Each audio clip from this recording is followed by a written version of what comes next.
चिंता एक विनाशक वृत्ति है जो मनुष्य की मुक्ति और समय का अनावश्यक मात्रा में शरण करती रहती है। जिस शक्ति के द्वारा मनुष्य अपना स्वास्थ्य सुधार कर सकता था, आजीविका कमा सकता था, विद्या अध्ययन अथवा कोई उपयोगी कला सीख सकता था, वह व्यर्थ ही बर्बाद हो जाती है। जितने समय को वह शारीरिक, मानसिक, आर्थिक अथवा किसी अन्य प्रयोजन में विकास के काम में लगा सकता था, उसे छोटी छोटी बातों की चिंताओं में ही गंवाता रहता है। मनुष्य जीवन किसी महान उद्देश्य की पूर्ति के लिए मिलता है। इसे छोटी छोटी बातों की चिंताओं में गवा देना समझदारी की बात नहीं। अपने जीवन लक्ष्य को समझना और उसमें अंत तक तत्परता पूर्वक लगे रहना तभी तक संभव हो सकता है जब चिंताओं से छुटकारा पाएं, इनसे दूर रहें और इनसे क्षरित होने वाली शक्तियों को बचाकर अपने निर्दिष्ट लक्ष्य की प्राप्ति में लगाएं। चिंताओं में मनुष्य की रचनात्मक क्रिया शक्ति में थोड़ी कमी हो जाती है अथवा थोड़ा समय ही बर्बाद होकर रह जाता है तो भी विशेष हानि न थी। दैनिक कार्यों में चलने, उठने, बैठने और अन्य कई ऐसे कार्य होते हैं जिनमें निष्प्रयोजन कुछ शक्ति भी लग जाती है, कुछ समय भी, किंतु उसकी हानि भी वहीं समाप्त हो जाती है। पर चिंताएं अपने पीछे एक विषाक्त वातावरण बना जाती है जो मनुष्य की जीवन शक्ति का चिरकाल तक शोषण करता रहता है। इनमें जितना ही बचाव किया जाता है, ये शहद की एक मक्खी की तरह उतना ही पीछा करती है और अपने विजडन से चुभोती रहती है। मनुष्य चिंताओं के जाल में फंसकर अपनी मौत के सरंजाम जुटाता रहता है। जीवन मृत्यु, अकाल मृत्यु की ओर तेजी से ले जाने वाली यह चिंताएं ही होती हैं। किसी कवि ने लिखा है, चिंता चंगुल ही परियो तो न चिंता को संक, यो सौके बुदेन जियत मुए जात वा अंक। अर्थात चिता तो मुर्दा को जलाती है किंतु चिंता तो जीवित मनुष्य को तिल तिल घुलाकर मारती है। चिंताओं से मस्तिष्क के अंतराल में काम करने वाली सेज व फाइबर शक्तियों से किस प्रकार जीवित शक्ति का तड़ित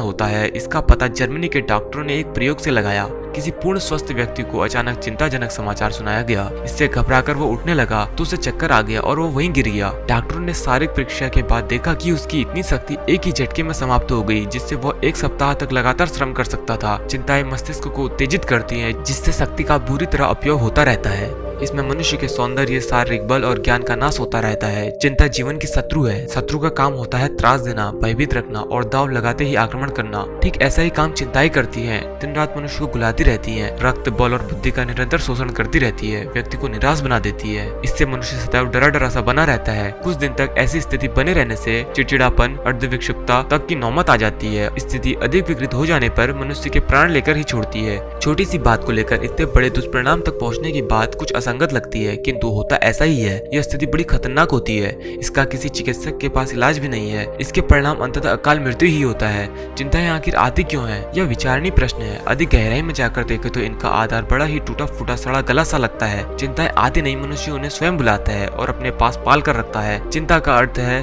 किसी समस्या से हार मान लेना, अपने आप को पराजित घोषित कर देना। यह एक मनोविकार है जो मनुष्य की दुर्बलता प्रकट करता है। प्रस्तावित कठिनाई को अपनी शक्ति से बड़ी मान लेने के अतिरिक्त चिंताओं का और कोई भी अस्तित्व नहीं। खान पान, रहन सहन और सामाजिक व्यवहार की अनेकों चिंताएं होती हैं किंतु इनके आधार बहुत ही छोटे होते हैं कि इन्हें जानने से हंसी आती है। अपना पड़ोसी अच्छा खाता पीता है, उसकी नौकरी भी अच्छी है पर खुद का भोजन बड़ा रूखा सूखा है, वेतन भी कम मिलता है। इन्हीं बातों को व्यवस्था पूर्वक देखने का अर्थ है चिंता। दूसरा, अच्छा खाता है तो क्या हुआ, कितने ही ऐसे हैं जो बेचारे एक समय का भोजन भी नहीं पाते। आपको केवल 100 रुपये ही वेतन मिलता है तो असंख्य ऐसे हैं जो दिन भर कठोर श्रम करके शाम तक 12 आने कमा पाते हैं। तब फिर यह चिंता क्यों? इससे यही पता चलता है कि चिंताओं का आधार उतना बड़ा नहीं होता जितना लोग उसे महत्व देते हैं। चिंताओं के द्वारा अपनी कार्य क्षमता घटा देना, जीवन में घबराहट उत्पन्न करना अल्प विकसित बुद्धि वालों का काम है। ये आत्मविश्वास की कमी का घोतक है। इन्हें बढ़ाओ नहीं, दूर करो। ये आपके शत्रु हैं। इनके कारण पूरे मन में अपने विकास पथ पर अग्रसर न हो सकेंगे। अधूरे मन से अपनी क्षमता को दोष देते रहे, कभी लक्ष्य प्राप्ति को बड़ा दुस्तर कार्य मानते रहे। ये आपको गुलाम बना देंगी। इससे सफलता की प्राप्ति में संदेह ही बना रहेगा। आशावाद और कर्मठता को अपने जीवन में धारण करने से वो आसुरी चिंताएं अपने आप लौट जाएंगी। इनसे हार मान लेने का अर्थ है जीवन के प्रति नैराश्य आए।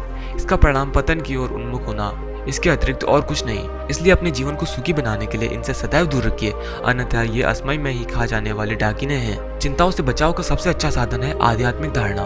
इस संसार में जो कुछ हो रहा है वो सब एक खेल मात्र है। किसी का अभिनय सुखद होता है, किसी का दुखद। नाटक करने वाले अभिनेता यह जानते हैं कि यह सब स्टेज तक ही है। रंगमंच से नीचे जाने पर सब अपने पुराने रूप में आ जाते हैं। जीवन की विभिन्न क्रियाओं को भी इसी प्रकार देखना और मानना चाहिए। यहाँ की प्रत्येक वस्तु परिवर्तनशील है, यहाँ का प्रत्येक पदार्थ नाशवान है, इसलिए इनके परिणामों की आसक्ति से दूर रहना ही श्रेयस्कर है। इससे चिंताओं से अपने आप छुटकारा मिल जाता है। विशुद्ध कर्तव्य भावना से यहाँ का प्रत्येक कार्य, क्रिया, व्यापार चलाते रहना ही अच्छा है। समस्याओं से अपनी सामर्थ्य को छोटा मान लेना चिंता का कारण है। आप अपनी समस्याओं को संयोग या पाठ मात्र मानिए, उन्हें निकालिए, सही, किंतु कठिनाइयों की चिंता न कीजिए, तो ही जीवन लक्ष्य की ओर सफलतापूर्वक अग्रसर संभव होगा। चिंताओं के चक्कर में ही पड़े रहे तो आपका विचार क्षेत्र भी संकुचित बना रहेगा। विचारों का दायरा न बढ़ा तो वह स्थिति कहाँ बन पड़ेगी जिसके लिए अमूल्य मानव जीवन मिला है। चिंताएं जीवन विकास में गतिरोध उत्पन्न करती है, मनुष्य की कार्य क्षमता को अपंग बना देती है। इससे मानवीय विकास का मार्ग भी रुक जाता है। मनुष्य एक अपनी अलग दुनिया बना लेता है। इसे चिंताओं की दुनिया कहना ही उपयुक्त लगता है।